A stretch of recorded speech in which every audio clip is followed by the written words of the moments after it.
bilowgii qarnigii 19aad bariga dhexe jasiiradda Carabta waxaa ka arrimin jirtay boqortooyadii Cusmaaniyiinta ee fadhiisinkeedu ahaa dalka haatan loo yaqaano Jamhuuriyadda Turkiga. Dhammaadkii dagaalkii koowaad ee dunida markii ay meesha ka baxday awooddii maamul ee boqortooyadii Cusmaaniyiintu, jasiiradda Carabtu waxay noqotay mid ay ka soo ifbaxaan kooxo ku kala abtirsada qabaa'ilka Carabta. Kooxahaasi waxa ay noqdeen kuwa awood isku muquuniya maadaama ay meesha ka baxday khilaafadii Islaamka ee Cusmaaniyiintu, gaar ahaan dhulweynaha Sacuudiga. qabaa'ilkaasi waxaa ka soo dhex baxay qabiilada reer Aalu Sacuud oo kuwii kale ka faramoorojisay gacan ku haynta dhulka Sacuudiga, waxaanay noqotay qabiilada ku fadhiisatay ilaa maanta kala dhaxasha carshiga boqortooyada ee dalka Sacuudi Arabiya. 1932 waxay si rasmi ah ugu dhawaaqeen magaca dhulweynaha dalka Sacuudiga oo ay loo bixeen boqortooyada Sacuudi Arabiya. 6 sano kadib waxaa lagu guuleystay markii ugu horeysay in daaha laga rogo kheyraadka shidaalka ee dalkaasi ku duugan. dadka ku dhaqan boqortooyada Sacuudiguna waxay noqdeen kuwo muddo yar gudahooda tuuray dhiishii faqriga, iyadoo dhaqaalihii ka soo baxayna ay u adeegsadeen dhisidda kaabayaasha arrimaha bulshada sida sudhigida qaar ka mid ah magaalooyinka waaweyn ee dalka Sacuudiga, hirgelinta wadooyinka isku xidha dhulweynaha Sacuudiga oo ay ka jirtay nolol aad u adag maadaama uu badan yahay dhulkaasi saxare ay ku noolaanshihiisu adkeyd markii hore. intaasi kadib waxa ay reer Aalu Sacuud xilfi wadaag hore la samaysteen dalka Mareykanka oo xilligaasi noqday dawladda ugu awoodda badan caalamka. muddo yar kadibna waxaa dhinaca bari ee gacanka Khaliijka Carabta ka soo dhex baxday awood u dhiganta dalka Sacuudiga oo lagu magacaabo Iiraan. dalka Iiraan inkastoo uu yahay mid kala mataansan dalka Sacuudiga dhinaca shidaalka, isla markaana ay ku nool yihiin bulsho ka badan dalka Sacuudiga oo ku abtirsata muslimiin,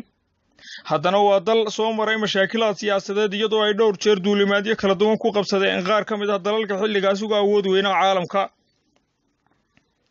bartamihii qarnigii 18aad waa bilowgii qarnigii 19aad waxaa qaybo ka mid ah dalka Iiraan qabsaday dalka Ruushka.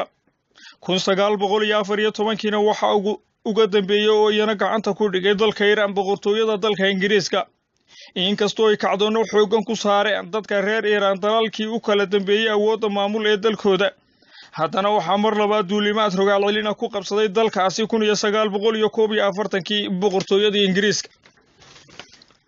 si kastaba ha ahaatee 1953 waxaa dalkaasi Iiraan ka dhacay inqilaab meesha lagaga saarayo ra'iisul wasaarihii dalka Iiraan ee xilligaasi lagu magacaabi jiray Maxamed Mossadegh. inqilaabkaasi dhacay oo ahaa dhagar qarsoodi ah oo ay soo maleegeen dowladda Mareykanku waxaa xukunkii dalkaasi la wareegay boqor Shaah oo dalkaasi ka dhigay mid ay biyo dhigtay mabda'a cilmaaniyaddu, isagoo noqday mid ku shaqeeya afkaaraha reer galbeedka. inkastoo uu dalka Iiraan xilligaasi noqday mid afduuban keligii taliye fuliya danaha reer galbeedka, isla markaana ku caanbaxay caburinta iyo cagajuglaynta dadkiisa, iyadoo ay dalka Iiraan u noqday mid sii muquurtay dhaqaale xumo iyo mowjado musuqmaasuq ah oo hadheeyay nolosha bulshada dalkaasi ku dhaqan. bilowgii 70-meeyadii Iiraan iyo Sacuudigu waxa ay noqdeen laba dal oo si weyn dhaqaalahooda ugu tiirsan yahay shidaalka qeydhin, kuwaasi oo gacan saar la leh dalka Mareykanka xilligaasi xilfi wadaag labadooduna ay la ahaayeen.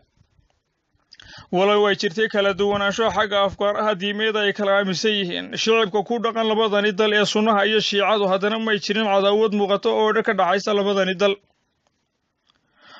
waa kan mar kale Kenneth Pollack oo ka warbixinaya sida ay labadani dal ugu kala duwanaayeen xilligaasi awoodda maamul ee ka soo fusha shicibka dalkani,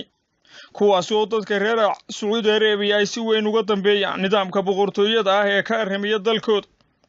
halka ay dadka reer Iiraan xilligaasi ku wadeen kacdoono shacab oo ay kaga soo horjeedaan nidaamkii cilmaaniga ah ee uu hogaaminayay boqor Shaahi ka arrimin jiray dalkaasi. At the end of the day, the Shah of Iran, powerful as he was, simply didn't have the same control over his people or ultimately the same legitimacy and affection that the Saudi people felt toward their monarchy.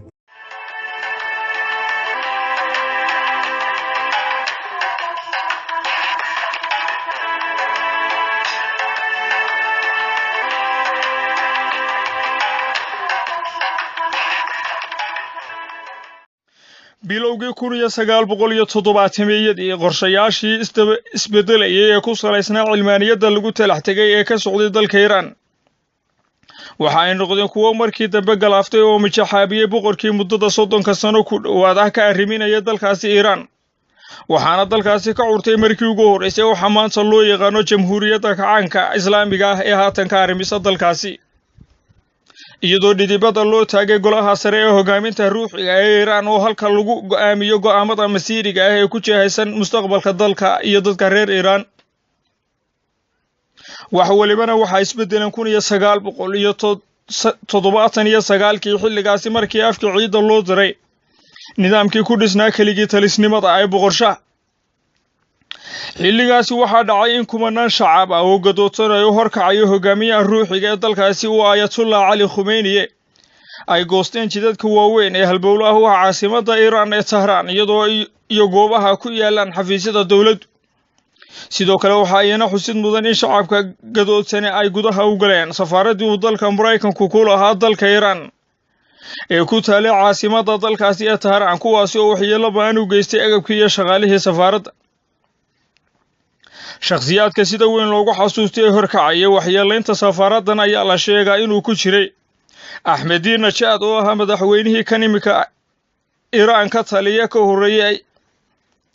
Ahmadinejad oo ahaa nin si weyn uga soo horjeeda wadamada reer galbeedka isla markaana ku caanbaxay horumarinta iyo kobcinta awoodda nukliyeerka ee dalka Iiraan oo la isku mari lahayd 20 sano ee ugu dambeeyay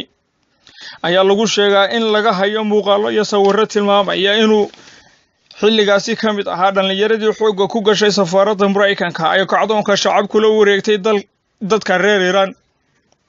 Kenneth Pollack waxa uu mar kale sheegayaa in xiisadda Iiraan iyo Sacuudiga ilaa maanta taagana ay soo bilaabantay xilligaasi uu kacdoonku uu hogaaminayay Ayatollah Ali Khamenei meesha lagaga saaray nidaamkii boqorshaha ee 1979 It's really in 1979 when Ayatollah Khomeini and the Islamic Revolution overthrow the Shah that the real tension between